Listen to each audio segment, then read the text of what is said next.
Hi, welcome good job channel. மாங்காய் பச்சை முந்திரி போட்டு காரக்குழம்பு எப்படி வைக்கிறதுன்னு பார்க்கலாம் வாங்க.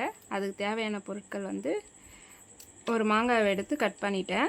அப்புறம் ரெண்டு வெங்காயம், 2 தக்காளி, பூண்டு எடுத்து தோல் உரித்து வச்சுக்கினேன். அப்புறம் பச்சை முந்திரிங்க இது. அப்புறம் வந்து 4 கத்திரிக்காயும் போட்டுக்கிறேன். இதுக்கு வந்து புளி கொஞ்சமாக தான் வைக்கணும். ஒரு எலுமிச்சம்பழம், சின்ன எலுமிச்சம்பழம் அளவு கொஞ்சம் புளி எடுத்துக்கிறேன். இதை வந்து ஊற வச்சுக்கணும். இன்னைக்கு வந்து அத்தை தான் குழம்பு வைக்க போகிறாங்க. அதனால் ஃபஸ்ட்டு புளியை கரைச்சிக்கிறாங்க.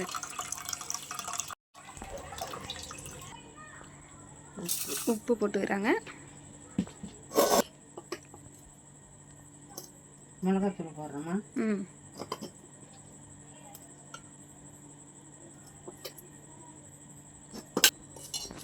அத்தை குழம்பு ரெடி ஆகிட்டா? குழம்பு ரெடி ஆகிடுச்சு. தாளிக்கிறது தான். இப்போ வந்து சட்டி வச்சுக்கணும். சட்டியில் வச்சா காரக்குழம்பு கொஞ்சம் நல்லாயிருக்கும். வானலில் வைக்கிறதோட நம்ம சட்டியில் வைக்கிற காரக்குழம்பு நல்லாயிருக்கும். காரக்குழம்பு, மீன் குழம்பு எல்லாமே மண் சட்டியில் வச்சு பாருங்க, நல்லாயிருக்கும். கறி குழம்பு. எங்கள் அத்தை சட்டி காஞ்சி போச்சு. எண்ணெய் ஊற்றுறோமா? தேவையான அளவு எண்ணெய். எண்ணெய்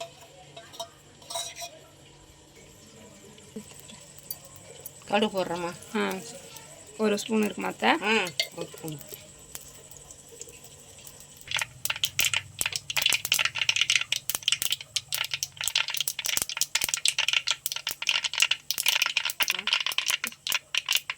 வெங்காயம் போட போகிறேன்.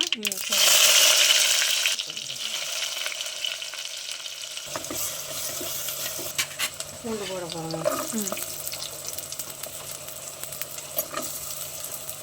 அப்புறமா தக்காளி போட போகிறேன். சரிங்க. என்ன குழம்பு செய்கிறா? காரக்குழம்புப்பா. காரக்குழம்பு முந்திரி அத்தை. பச்சை முந்திரி பேர். பச்சை முந்திரி போட்டு காரக்குழம்பா? ஆமாம், நல்லா இருந்ததுல அன்றைக்கி.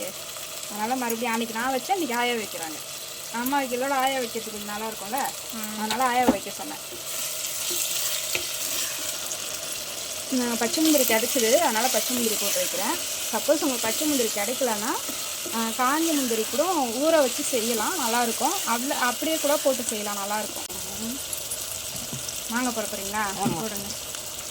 மாங்காய் வந்து காரக்குழம்புக்கு நல்லாயிருக்குங்க. நீங்கள் வச்சு பாருங்கள், நல்லாயிருக்கும் காரக்குழம்பு. நிறைய பேர் வந்து மீன் குழம்பு, சாம்பார் அப்படி தான் போடுறோம். ஆனால் காரக்குழம்புக்கும் மாங்காய் போட்டால் நல்லா இருக்குதுங்க.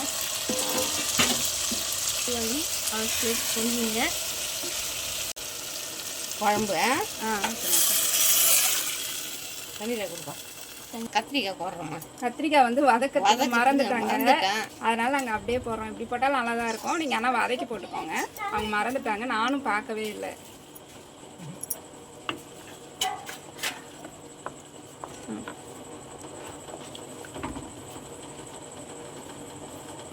உப்பு காரம் பாருங்க அத்தை. உப்பு காரம் எல்லாம் டேஸ்ட்டு சூப்பராக இருக்குது. சூப்பராக இருக்குதா? மூடிடலாமா? சரி, கொதிக்க விட்டுலாமா? மூடியே மூடுங்க. அதுதான், மூடி கொதிக்கிட்டோங்க. கமெண்டில் கேட்டிருந்தீங்க சில பேர், நான் இன்னைக்கு பாட்டு பாடினது சூப்பர்னு. அதனால் நான் இன்னைக்கு பாட்டு பாடுறேன். ஒரு தலை காதலை தந்தேன் இந்த தருதலை மனசுக்கு வந்தேன். ஒரு தலை காதலை தந்தேன் இந்த தருதலை மனசுக்கு வந்தேன். காதலிக்க கயிறு இல்லை சொல்லி தர வாவாத்தி. சேர்த்து வச்ச ஆசையெல்லாம் அள்ளி தரேன் வாவாத்தி. உசுரா தாள கை மாற்றி அடையாத்தி தினசிலு ஒன்னால நான் ஃபெயிலு பிடிக்காம ஓட்டு ரெடியிலே இனிமே நாங்க அதையும் கமெண்ட்ல சொல்லுங்க எப்படி பாடிக்கிறான்ட்டு. அவன் குழம்பு கொதிக்கிறதுக்குள்ள நடுவில் நான் ஒரு பாட்டு பாடிக்கிறேம்மான்னா சரி பாடுறா அப்படின்ட்டு.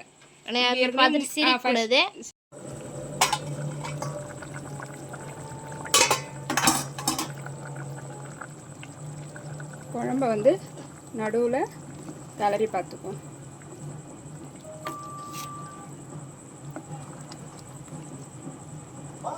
நல்லா வாசனையாக இருக்குதுங்க குழம்பு. மாங்காவும் பச்சை முந்திரி கத்திரிக்காய் குழம்பு பார்க்கவே நல்லா இருக்குதுங்க. அப்படியே ஒரு 5 நிமிஷம் நல்லா மூடி கொதிக்க வச்சிடலாம். லைட்டாக ஓப்பன் பண்ண மாதிரி.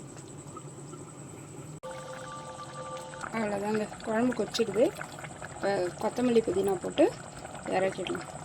நீங்களும் வீட்டில் ட்ரை பண்ணிவிட்டு எப்படி இருக்குதுன்னு சொல்லுங்கள். இந்த வீடியோ பிடிச்சிருந்தா லைக் பண்ணுங்கள், ஷேர் பண்ணுங்கள், கமெண்ட் பண்ணுங்கள், சப்ஸ்கிரைப் பண்ணுங்கள்.